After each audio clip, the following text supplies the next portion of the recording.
नमस्कार। फिर सही दिशा के साथ मैं आपके सामने हाजिर हुआ हूं गणपति से जुड़े कुछ तथ्य को लेकर के। क्या आप जानते हैं गणपति का पूजा बाएं सुर की करना चाहिए या दाएं सुर की? अगर आपका दुकान है, ऑफिस है, मकान है, तो किस तरफ की सुर की आप पूजा करते हैं? अधिकांश आपको यही बताया जाता होगा कि बाएं सुर की पूजा करना चाहिए, दाएं सुर की नहीं, क्योंकि दाएं सुर अशुभ है और बाएं सुर शुभ है। ऐसी ऐसी भ्रांतियां फैलती जा रही है, कुछ ज्योतिषाचार्यों के द्वारा, कुछ पंडितों को द्वारा।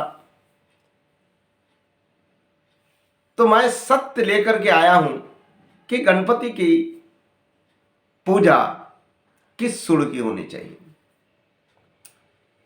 क्या आपको लगता है कि भगवान कभी अशुभ होते? जब भगवान का सुर बना है तो अशुभ कैसे होगा? बाएं और दाएं दो हाथ हैं उनकी। मान लीजिए आप मनुष्य हैं, आपके दायां हाथ और बायां हाथ, क्या दोनों में एक शुभ है एक अशुभ है? दोनों आपका है। पहले आप जाने गणपति भगवान के बारे में। ये माता पार्वती और पिता शिव के पुत्र हैं, जो मानस के रूप में जाने जाते हैं। क्या आपको ये पता है कि गणपति के पूजा में तुलसी चढ़ाना चाहिए या नहीं? नहीं पता होगा, बहुत कम लोग इसके बारे में जानते हैं। तो गणपति के पूजा में तुलसी यूज नहीं होना चाहिए। तुलसी का प्रयोग बिल्कुल वर्जित है, क्योंकि गणपति ने तुलसी को श्राप दिया था कि तुम्हारा विवाह किसी असुर के साथ होगा। अब कुछ तथ्य आपके सामने ये भी आता है कि वक्रतुंड है। तो वक्र के मतलब आप जानते हैं क्या होता है? टेढ़ा। और तुंड के मतलब मुख। तो गणपति का सूंड बायां हो दायां हो, उसे वक्रतुंड कहा गया है। ऐसे बिल्कुल नहीं है। गणपति का मुग्दल पुराण के अनुसार गणपति का अनेकों स्वरूप हैं, जिसमें मुख्य 8 स्वरूप का विशेष महत्व दिया गया है। वो 8 स्वरूप व्यक्ति के, मनुष्य के कमजोरियों को दूर करने का वर्णन किया गया है। और वो अगर कमजोरी आपकी दूर हो जाएगी, तभी आपका ज्ञान बढ़ेगा, बुद्धि बढ़ेगा, विवेक बढ़ेगा, आप सफलता पाएंगे, आपकी मनोकामना पूर्ण हो गई, तभी होगा। तो गणेश कमजोरी दूर करने के लिए इस रूप में आए हैं।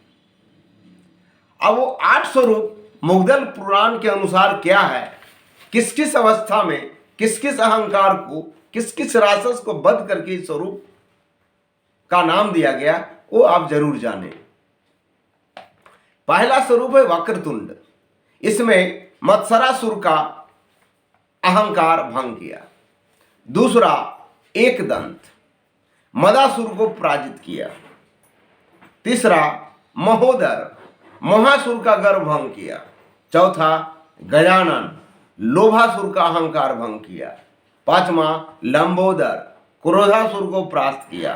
छठा विकट, कामासुर को परास्त किया। सातवां विघ्नराज, ममतासुर का अहंकार नष्ट किया। आठवां धूम्रमा, अहंतासुर को परास्त किया। ये 8 कमजोरियों को दूर करने से व्यक्ति में सफलता मिलना शुरू हुआ। अगर ये सारी चीजें आपके अंदर दूर हो जाए, हर अहंकार अगर आपके दूर हो जाए, क्रोध दूर हो जाए, तो आप नेचुरली सफलता पाएंगे। अब आप जानिए कि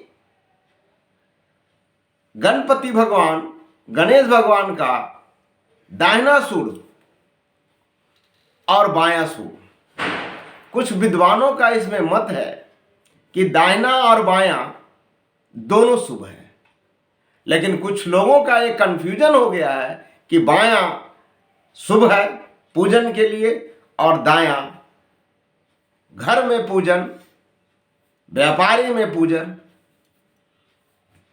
के शुभ है और दाहिना अशुभ है।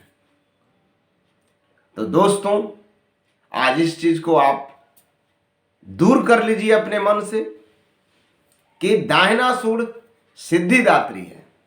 इसलिए हर व्यापारी हर घर में जो मंदिर बना के रखते हैं, जो गणपति का पूजा करते हैं, उन्हें दाहिने सूड का ही पूजा करना चाहिए, क्योंकि आप कोई भी कार्य सिद्धि और अपनी मनोकामना और अपने लाभ के लिए करते हैं।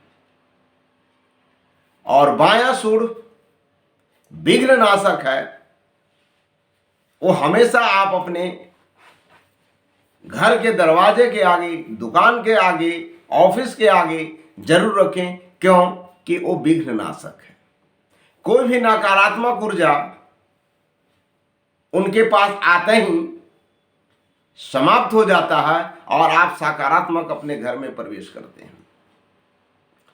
तो खुशहाली चाहते हैं, सिद्धि चाहते हैं, मनोकामना पूर्ण चाहते हैं, तो दायां और बायां की स्थापना दोनों होनी चाहिए। दायां घर के मंदिर में, बायां घर के दरवाजे पर, दाहिना दुकान के अंदर पूजन में और बायां दुकान के बाहर, तो आपको दोनों सफलताएं मिलेगी।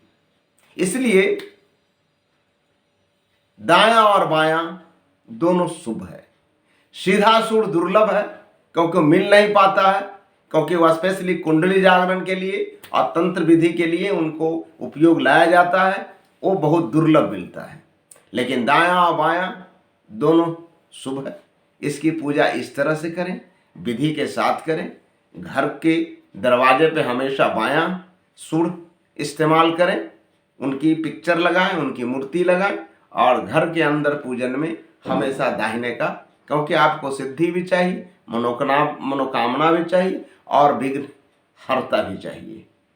दोस्तों, ये वीडियो कैसा लगा आप कमेंट बॉक्स में कमेंट जरूर करें। सब्सक्राइब करना बिल्कुल ना भूलें, बेल आइकन दबाएं, ताकि फिर एक मैं सत्य के साथ आपके पास हाजिर हूं।